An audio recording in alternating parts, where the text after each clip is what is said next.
Hello. Hey, Professor. Hi. I'm just going to go ahead and dive in.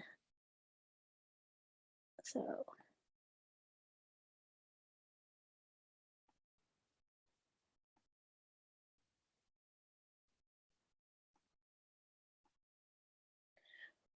we're going to cover two chapters, one on ethics and one on secondary research.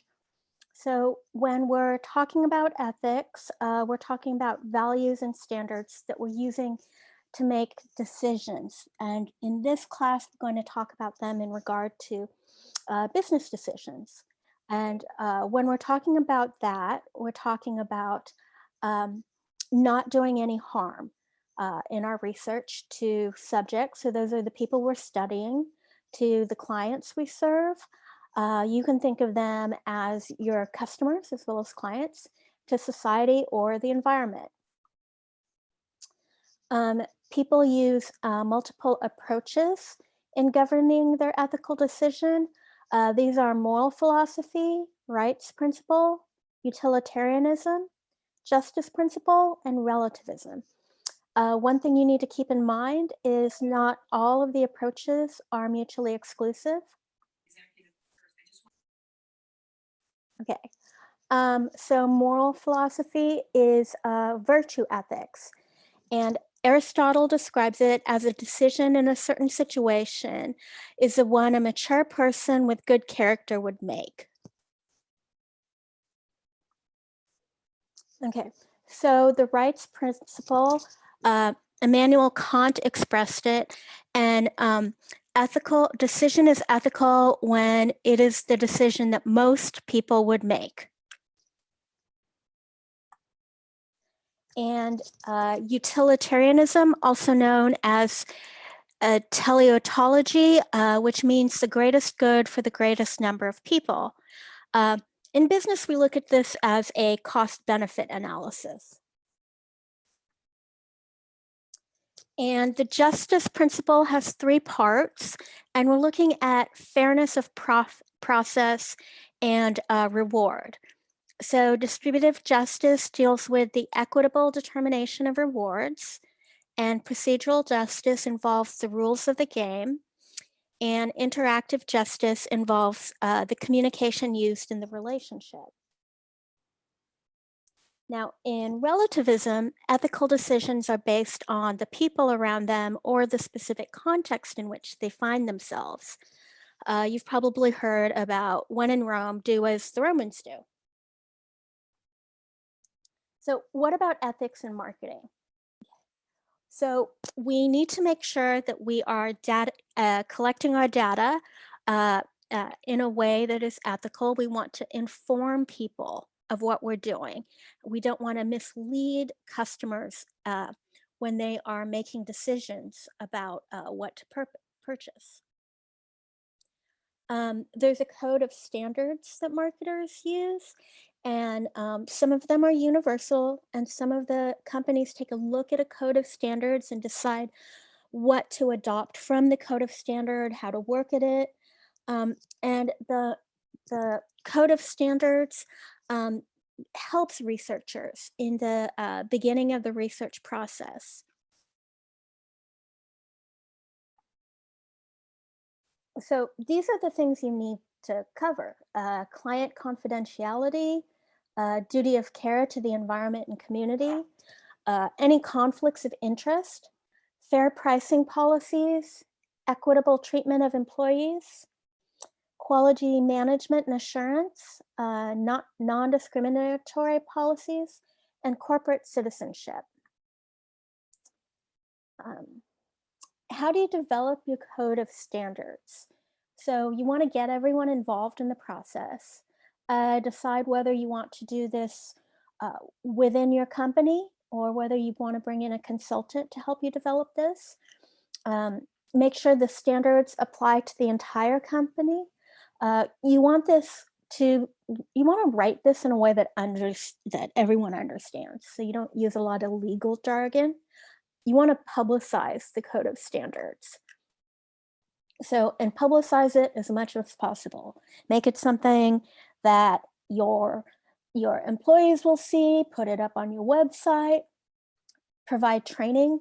So you can't ask people to you can't ask people not to discriminate unless you define discrimination at your company. So you need to provide trainings for this. Um, when you are looking at your code of conduct, you need to look at how you make it happen, how you implement it. And you also need to follow up and see, are you holding to what you said? Um, there has to be enforcement if somebody isn't holding to the code of standards. And a lot of companies create an ombudsman. So rather than moving directly into legal action, there is somebody who can sit between the person who supposedly made a mistake and management to have a discussion about it.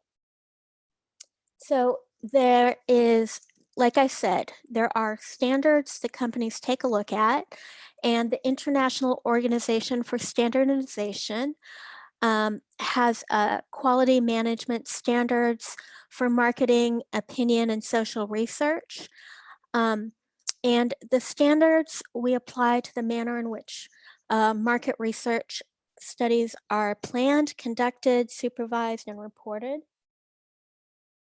Um, the elements you need for the standardization are documented quality management systems, and you want to be able to audit those. So they have to be written and they have to be consistent.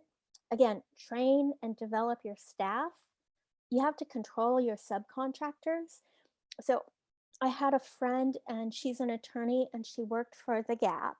And her job was to visit the facilities that manufactured components of Gap clothing or Gap clothing and make sure that people had their breaks and that they weren't using child labor and that people were paid by the hour and not by the piece. I actually visited, when I was visiting a factory in China, um, they had a system where if you wanted to go to the loo, you had to raise your hand and then you'd be given a pass for 3 minutes to go to the loo, and then you had to be back at your station. Okay, there's an institutional review board.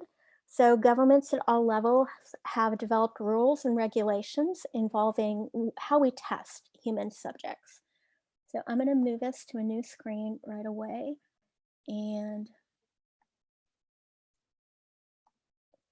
okay.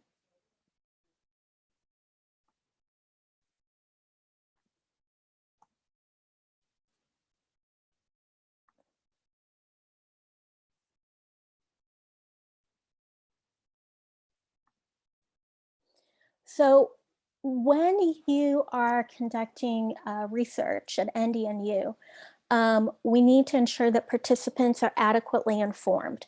So there's a review board. I used to sit on it, and we used to look at the documents that people would give to their subjects or their survey takers. And it told people what would be studied. Um, you need to make sure that participation is voluntary. You need to ensure that the benefits of the study outweigh its risks. Okay, so um, somebody at NDNU wanted to study the long-term emotional effects of uh, getting acupuncture. Well, NDNU isn't really equipped for medical types of research, and this graduate student turned in the proposal twice, and we rejected it twice, and finally we had to pull aside this student's professor and tell the student, this is never going to get through. The student has to come up with a different study. Okay, so ensure that the risk and benefits of the study are evenly distributed among the possible participant populations. And we need to suspend human participation activities that violate any regulations, policies, procedures, or an approved protocol. And we need to report if this takes place. So I want to show you something really quickly. So I wanted to conduct a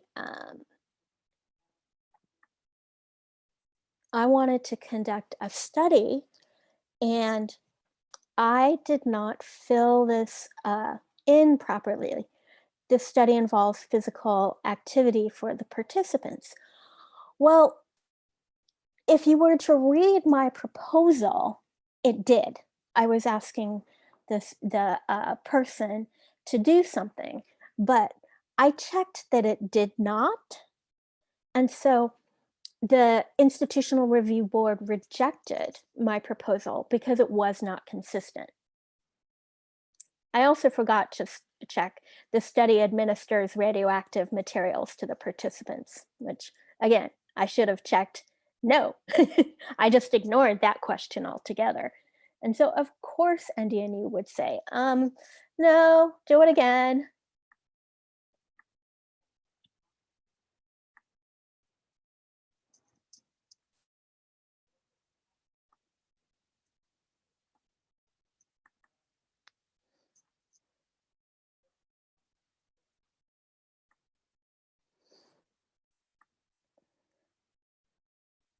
Okay, so you want to make sure that it's beneficial to society for your research to be conducted or your business research to be conducted.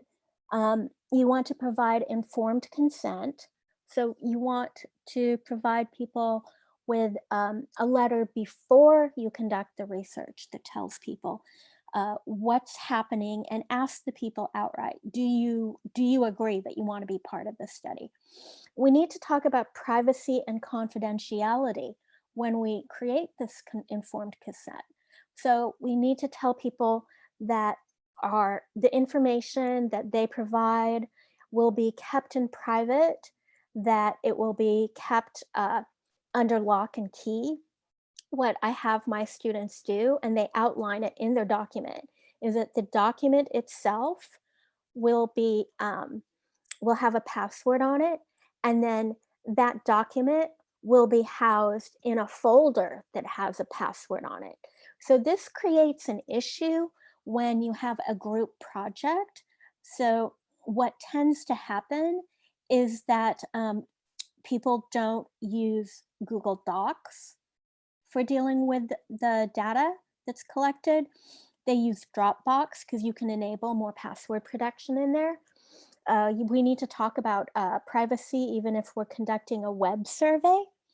Um, and also, you need to, when you're talking about privacy and confidentiality, you need to say that you will you will present an aggregate of what you've studied. So you'll present sums and averages. You're not going to present individual responses. You don't want to be deceptive when you are studying people. You want to give the people you studied the opportunity to read a debrief of the results. You want to conduct your study in an environment that puts people of ease. Um, you want Unethical market research includes not communicating well with your client, another employee making an unethical decision, time constraints. So you start avoiding or just choosing to skip steps, incomplete research. If you collected data, you need to finish using it. A client wants unobtainable data. So maybe you are a research company and the client wants something that you didn't ask people. Okay. And uh, what winds up happening a lot of times is you can make poor business decisions if you have faulty data. So I'm working right now on a project with a company, and we're trying to examine what's going on financially. And a huge part of this right now, with all of the unemployment taking place and everything that's changed, is really looking at um, what are the assumptions going forward so that we can make decisions around this is what happened in the past. If we analyze this data mathematically, the end result might be too aggressive or not aggressive to not enough. So, in order to make good decisions, good business decisions, we need to also create assumptions that we've documented. Okay, so beneficence refers to benefits of the study in regard to its risk. Privacy, we've talked a bit about this. Definitely review these for your exam.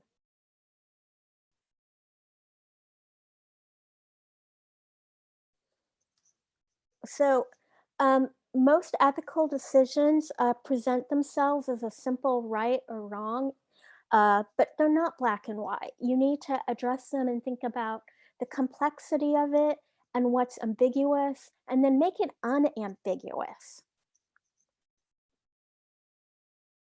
Okay. Ethical decision making can be difficult, but researchers can employ the following guidelines. So, follow rules that are mutually understood and agreed upon. Um, be able to discuss and defend your choices. Uh, consider would you want to be on the receiving end of your actions? Also, consider what society would look like if everyone acted the way you did. Consider uh, alternatives to the decision you made. Okay, this is a good way to take a look at your decision making. So, I want to take you to some movie trailers. Let's see how we're doing on time. Um,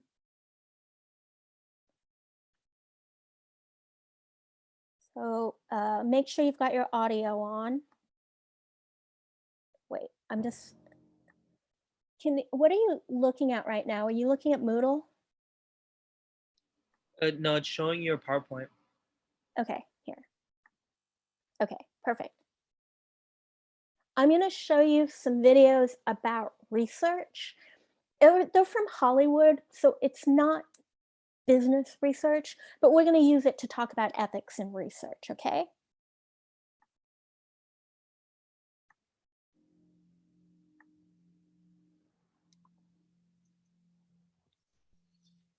Got huge potential for millions of people. Our therapy enables the brain to repair itself. Solid cure. I want you to start testing HMS ASAP.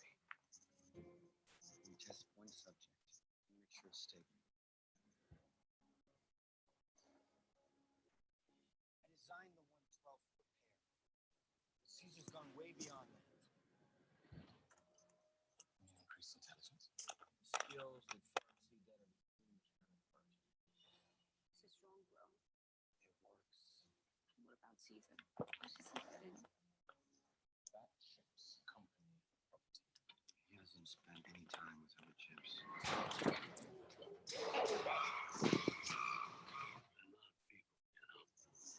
He's trying to control things that are not meant to be controlled.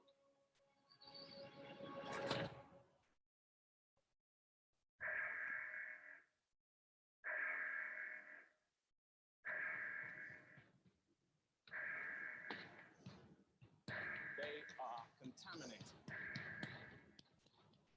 Put those apes down. You have no idea what you're dealing with.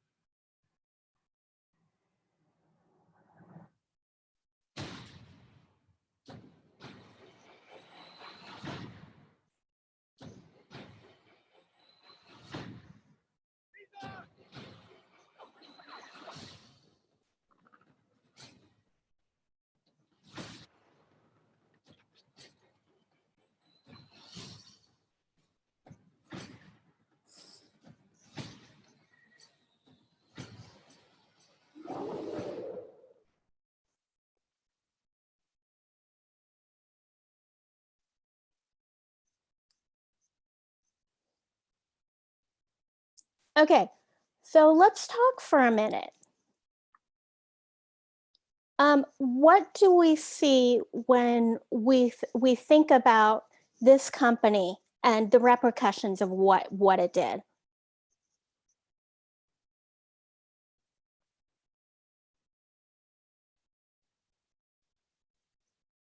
There's only 3 of us, so we need to talk. What kind of company was this that started this testing? Like a biotech company. Yeah, biotech. Okay. And what were they doing? They were trying to cure diseases by testing it on chimps Mm-hmm. and Mm-hmm. apes. Okay. First of all, how do we feel about animal testing?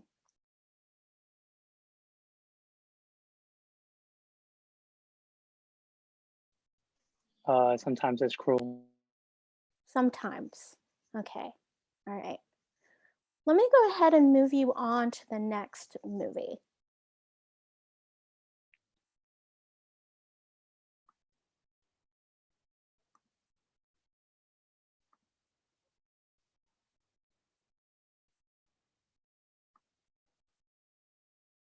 Oh.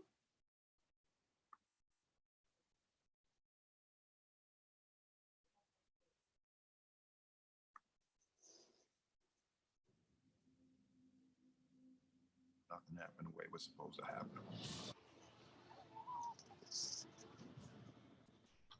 We're seeing mutations, cannibalistic hunger. Typical human behavior is now entirely absent.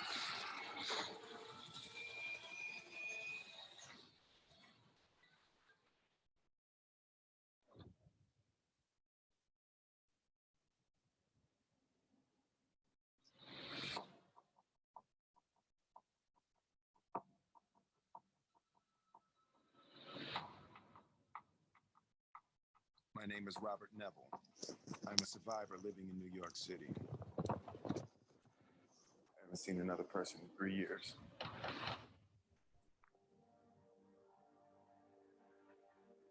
If there's anybody out there,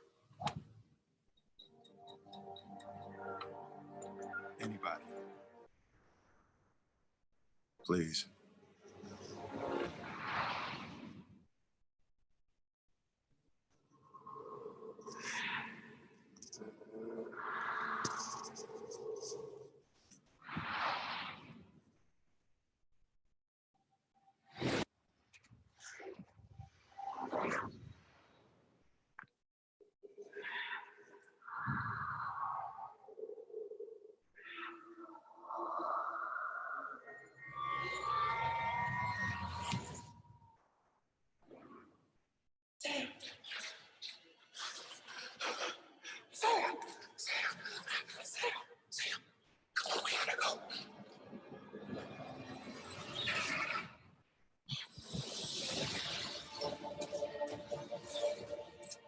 Day 1001, I'm still unable to transfer my immunity to infected hosts. I could reverse the spread. I'm not gonna let this happen. I can save you! I can save everybody! Light up the darkness.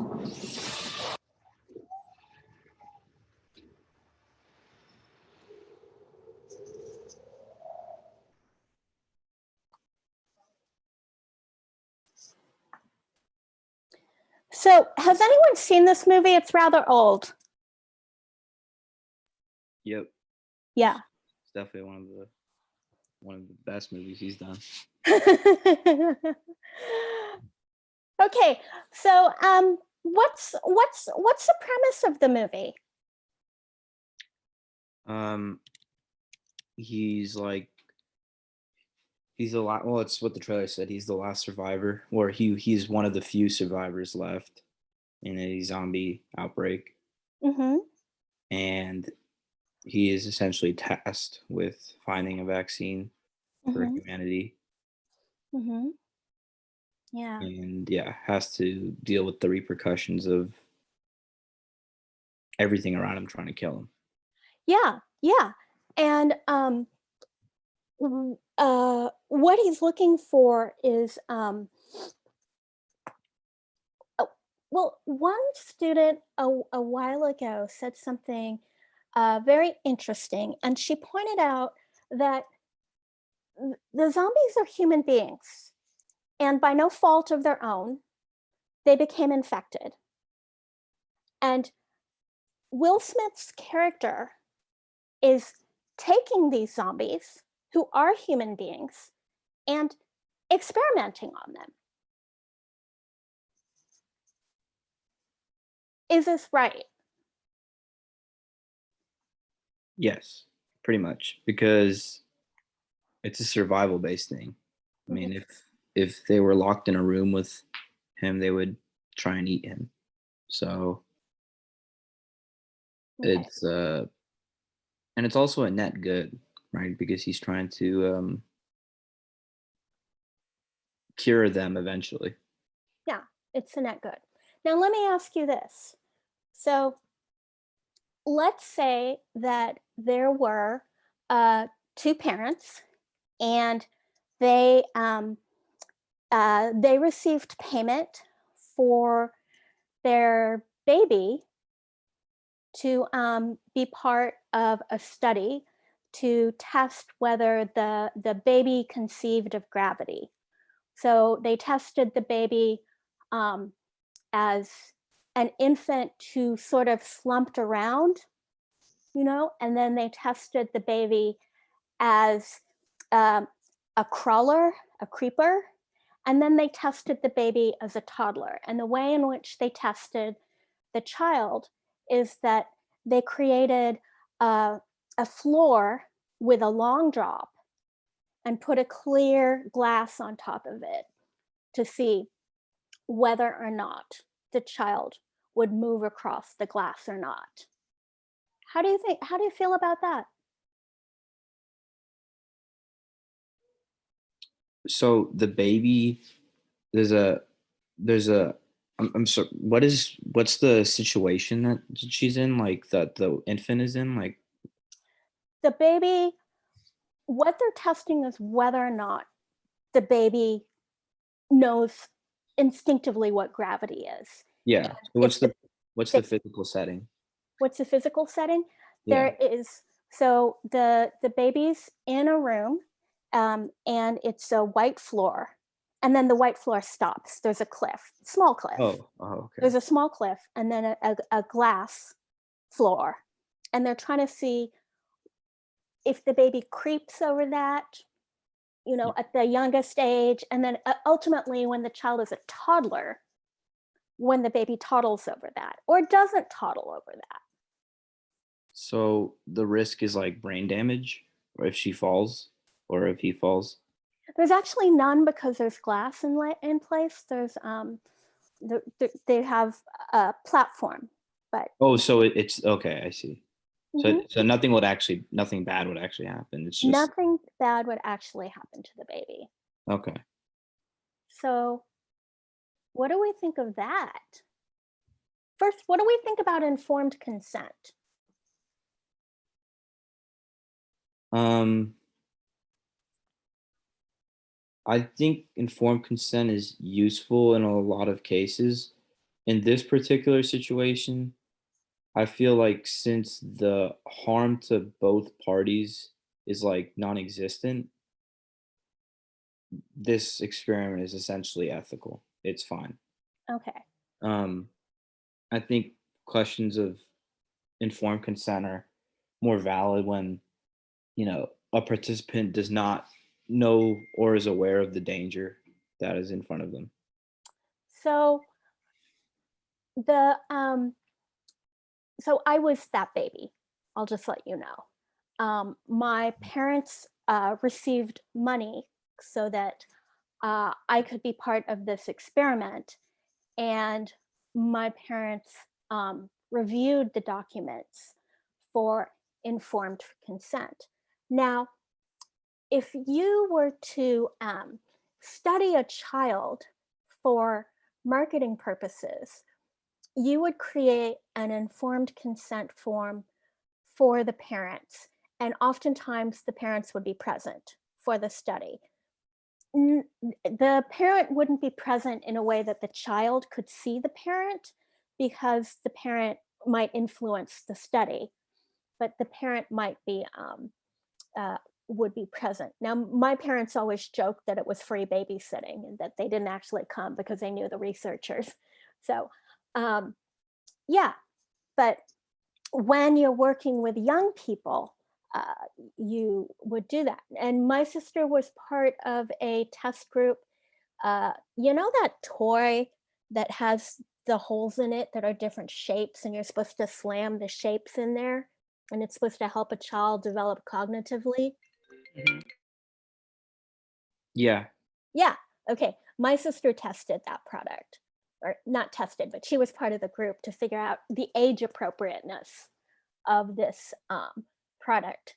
So that's a tricky thing in marketing, right? Because you're testing age appropriateness, and you know there's some assumptions going into it, right? You need to make it big enough not to go into somebody's mouth, but there were there are things that you would think about maybe even before the fact. Maybe it comes up after the fact during the research.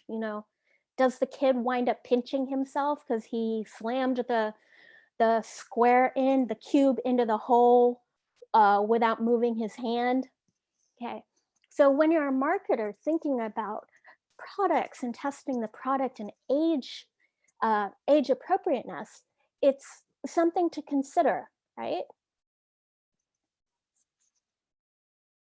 What's the best way to what about flame retardancy? Let's hear from somebody else. uh, Joseph, if we were going to look at a product and think about, let's say we're looking at a blanket, all right, and we're thinking about we want it to be flame retardant. In how would we set that up? What would we want to see What do we want to see in terms of the marketing? in terms of testing it before it goes to market? So we want to make sure that this blanket doesn't uh, either puts itself out or doesn't bust into flames automatically. You'd So probably you'd yeah, probably have to put it like in some like kind of practical setting, like maybe, however most fires in houses start, maybe like candles or outlets or something like that. Maybe try and set it on fire with that. I like that. I really like that. Um, I wish more people did it that way. A lot of marketers just sort of hold a match to something and say, Uh, "Oh, it was fine." Yeah, but when you're a marketer, you have to think about how is the best way to test this. Okay, um, let's take a look at. So let me take us to chapter 3. Wait, this isn't here. You're looking at chapter 3, probably. I'm not. Okay, here we go. Okay, so chapter 3 is all about secondary data, and you're probably rather familiar with this. So primary data is when you actually go out there and conduct the experiment. And by experiment, I do mean experiment, but I also mean things like surveys or interviews or focus groups. We did an experiment one class when we went to the cafeteria and counted off how many people were using the salad bar, and what were they putting on their salads.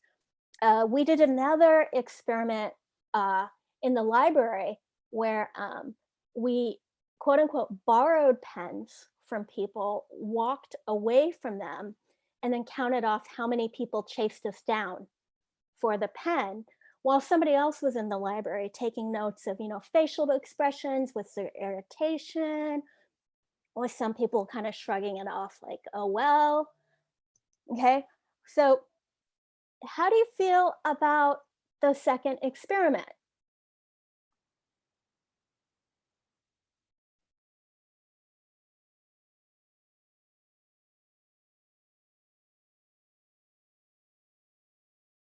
Ideas? Where are we going now with informed consent?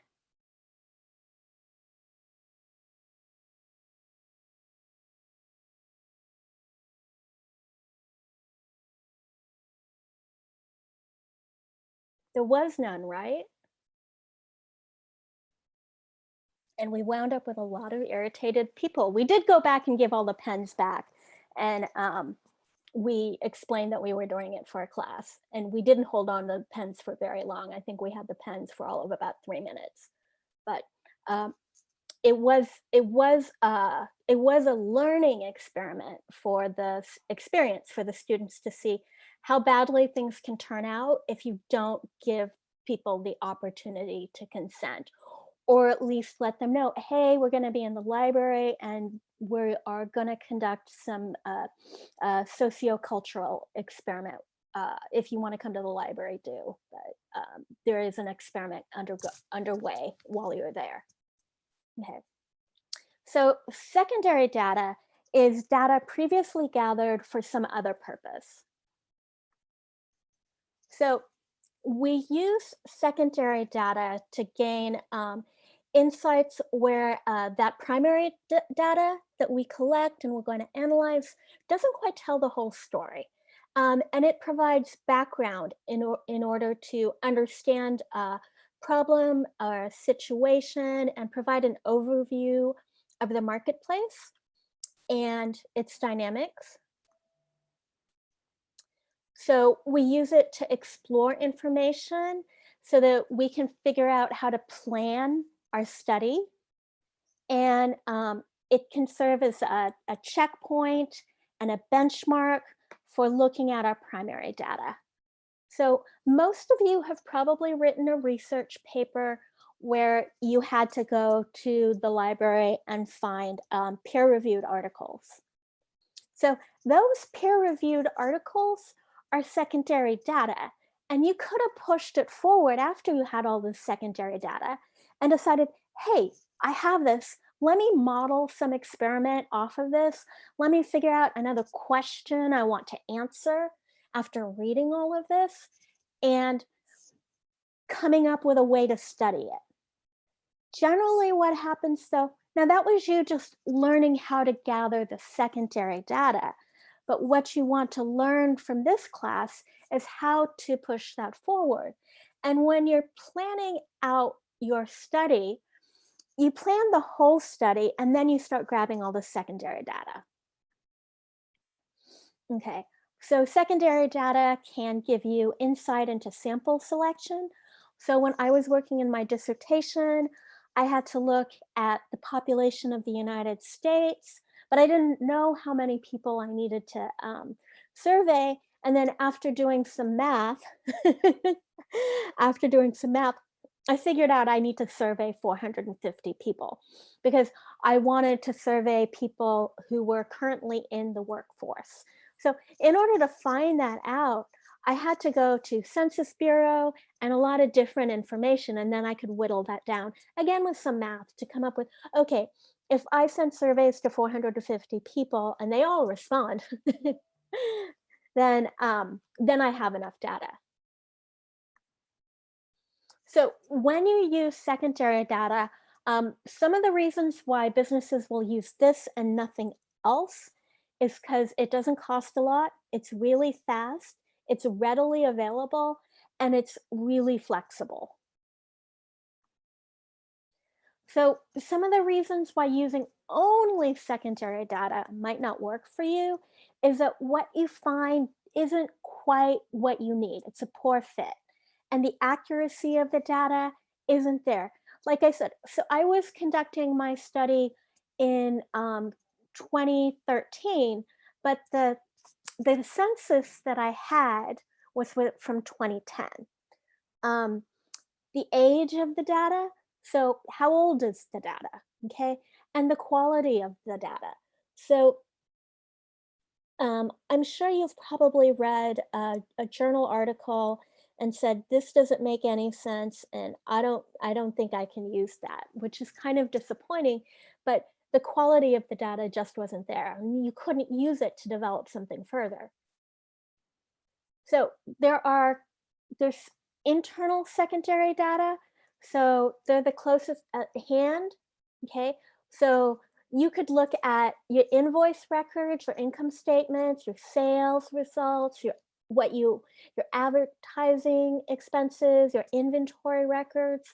So you have all this data coming in from your company results. Okay. And then external secondary data. So it's outside of what you have in your organization. So you could use it from mining the internet. You could use it from different encyclopedias, different different databases. In addition to ProQuest and EBSCO, have information that's beneficial to businesses. So so secondary data on the web. So you can set up you can go to meta sites or sources of research reports. You can go to research associations. So let's say you become a project manager and you join the PMP organizations. They have white papers and things out there that you can actually read. And then you can also look at directories of market research firms. And some market research firms have published things that are accessible and you don't have to pay for. Or maybe you do have to pay for it, but it's worth it to buy. Okay, so meta sources that you can use: Scholar.google, Insights Association, MarketResearch.com, IPL, and Quarks. Okay, so syndicated data resources, Nielsen, it looks at consumer activity, Roper and Harris Report, public opinion, National Purchase Diaries. You got to be a big firm to go after that. Okay. Simmons MRB Media and Marketing Service. So media exposure as well as purchase behavior.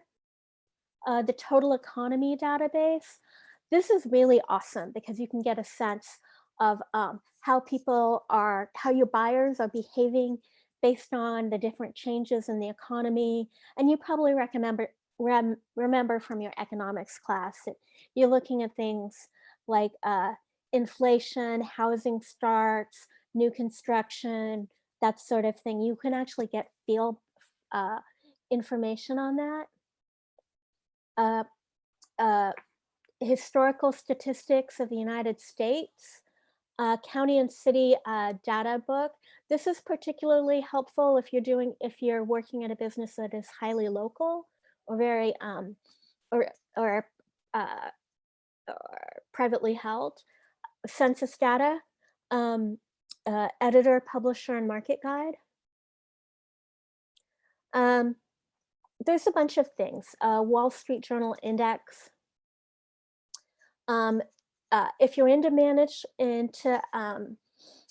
manufacturing, the Thomas Register is really important. Moody's manual is important.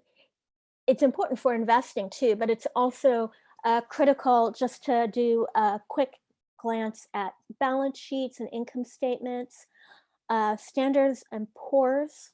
You might have encountered that in your finance class or your economics class. Your economic indicators.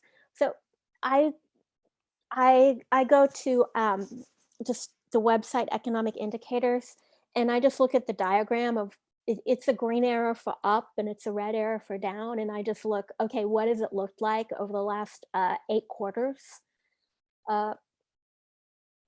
The monthly labor review is interesting, especially if you're looking at hiring people or letting people go. Here's some more. Again, cost data resources, so Moody's, Standard Corporation, business publication rates. Okay. One database that they don't talk about is Mintel, MINTEL. And I'm a big believer in get a library card at your public library because you'll have access to Dun and Bradstreet, which will have income statements and balance statements for pretty much for many businesses, even privately held ones. So you can gain some insight into competition who might not be a publicly traded company. And then Mintel. So the Mintel report is per industry. So I was working on a project on water purification. So I grabbed the Mintel report on water purification. I grabbed it on water filtration, and I also grabbed it on bottled beverages. So the Mintel reports are really dense, and I suggest that if you're looking at them, you skim them, you go to the you go to the diagrams, and then you work your way through and say, oh, I want to read some more about what this diagram means. But when you're looking at secondary data, you want to see what's generally said about the type of company that you're running. Then you want to look at the markets that this type of company is going into, what their what the marketing environment is. You want to take a look at the businesses that are like yours that are doing business to business, and you want to take a look at businesses that are doing business to consumer, because they all feed up and feed back down. You want to look directly at companies that you see as competition, and you also want to look into others' processes.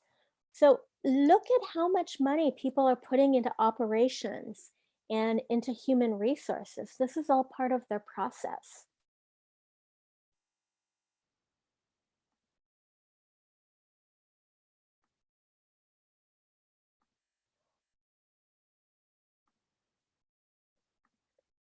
So those are the slides I have for you on for today. When it's a larger class, we usually go through more of these trailers. Have any of you in your psychology or your sociology classes talked about the Stanford Prison Experiment?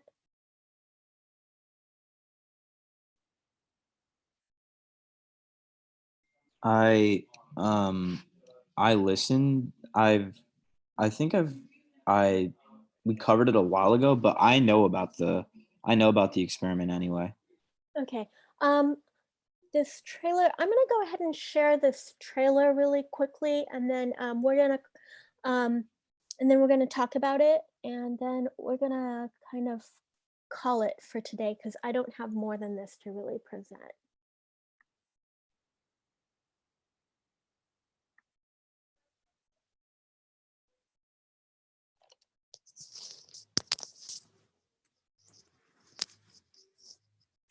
Would you rather be a guard or a prisoner?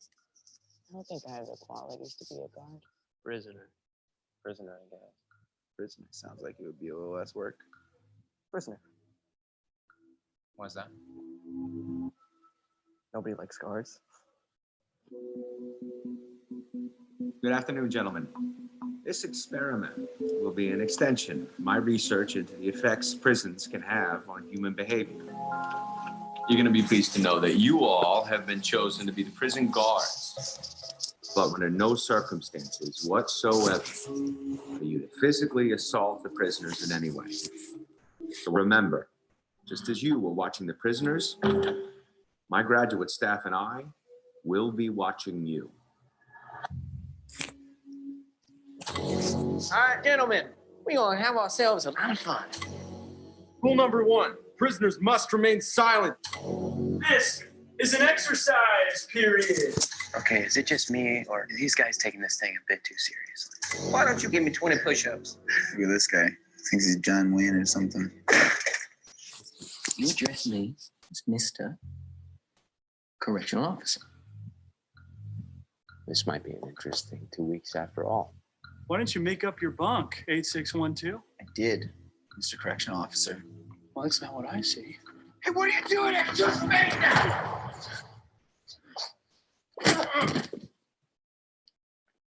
What was that?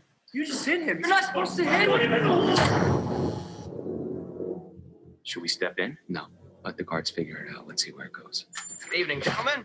How about we make this one a night to remember? This is all real. They won't let you go. They won't let us leave. Those are not prisoners. Those are not subjects. Those are boys, and you are harming them.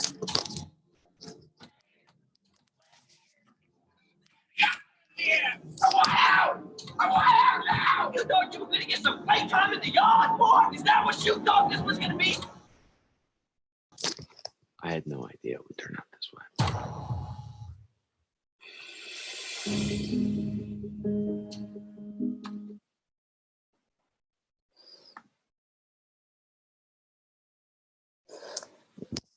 Okay, so for those of you who aren't as familiar with this project, when you watch this, what are you thinking in terms of consent?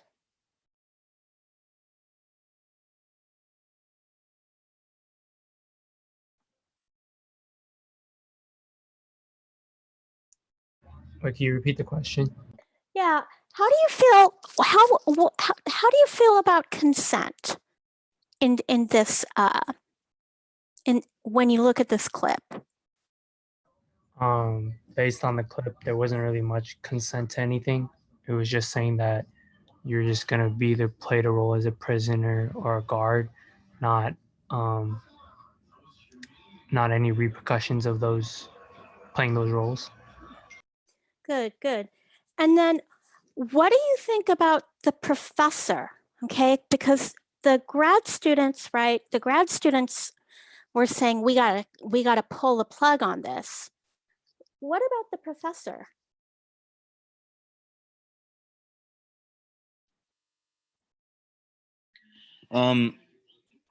Ultimately, I think it's he takes the most fault because he had kind of like unanimous control over the whole thing, and he knew he had the ability to stop and mediate the problem, but he chose not to.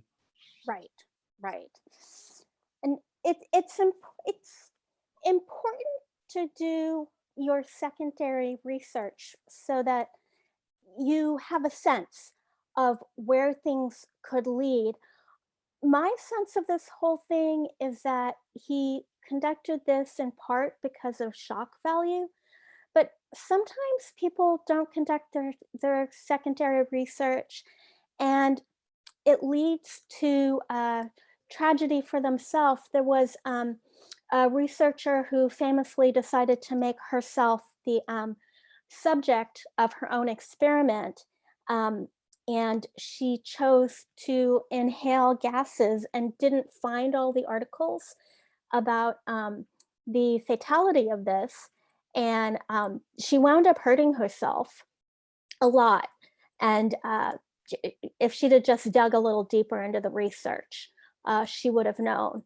And it's another reason why we have an institutional review board, so that somebody can look at these proposals for research and say, this is okay, or this is not. And I know for my part, when I've done research at the university, it's been a rigorous process. And one of the things that the university demands is that we don't just have people from the graduate programs sitting on this board. So somebody from the business program, somebody from the sciences, somebody from arts, somebody from art therapy. So there are a lot of professors who are looking at this in multiple ways. I think one of the most advantageous forms of this board was when we had when we have professors who teach law. So whether it's a political law, political science professor or business law professor sitting on the board, he raises some really great questions in addition to just checking everything to minimize the university's risk and liability.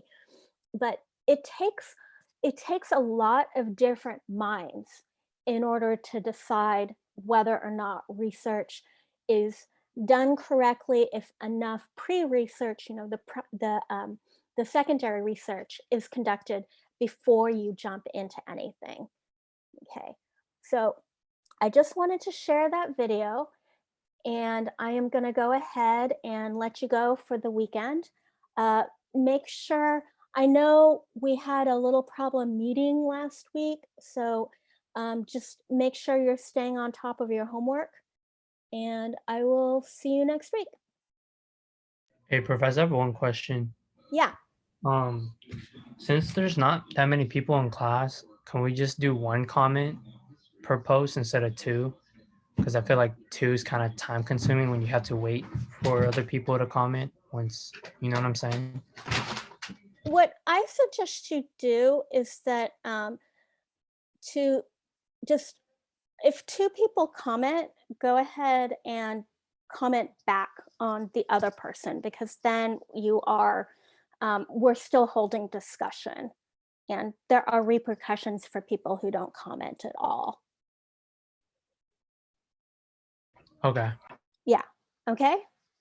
Yeah. So like in one instance, we have two students who were completely able to do the homework, and I told them just to comment back on each other. So it was like kind of like a normal discussion, actually. So you want us to like comment to the comment? Yeah, just comment to the comment. Okay. Yeah. And remember that you don't just have to include things out of the book on these comments. You can take a look at the way statistics are, it's some news post and way the statistics were displayed there. So this forum, I want it to be like classroom. And so we talk about things that are outside of the book as well. Does the second reply have to be 125 words as well? No, not if there's not enough context there. Okay, so we can just make it like a normal discussion if it's just two people. Yeah, if it's just two people, I would definitely make so you make your comment, you write your essay, and you meet the word count, and I would make your next comment, your first comment meet the word requirement. But then after that, I mean, I would definitely try to do at least, at least 75 words. 250 words actually isn't that long. It's a page double spaced, but I do understand if nobody's on this board, it's not really beneficial to anybody. But the alternative that the university had proposed, if we were going to go to independent study, was just to do a paper. And I don't think anyone really wants to do a 15-page paper on one book.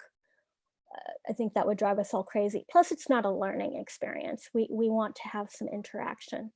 So yeah, just add a third comment, make it a little shorter, maybe 75 words. Bring in something from the news if you want to. Yeah. Not everyone's been part of an experiment like I have, so you probably don't have that to bring in. Yeah, but I think right now there's a ton to talk about in terms of electoral votes and how this vaccine is rolling out, how we're deciding who's getting the vaccine first, some of the world events that are taking place. So there's a lot we can add once we're done talking about the book, because research is constantly happening. And definitely take a look at business sections of the news, because it poses questions. Remember that you're not just always doing market research. There's also finance research and operations research.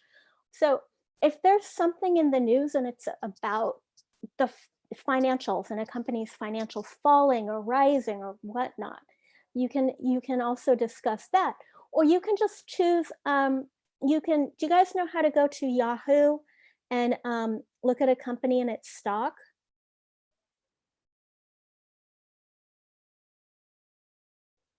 Yeah, it's on their finance section, right? Yeah, yeah. You can also you can also bring that discussion into this.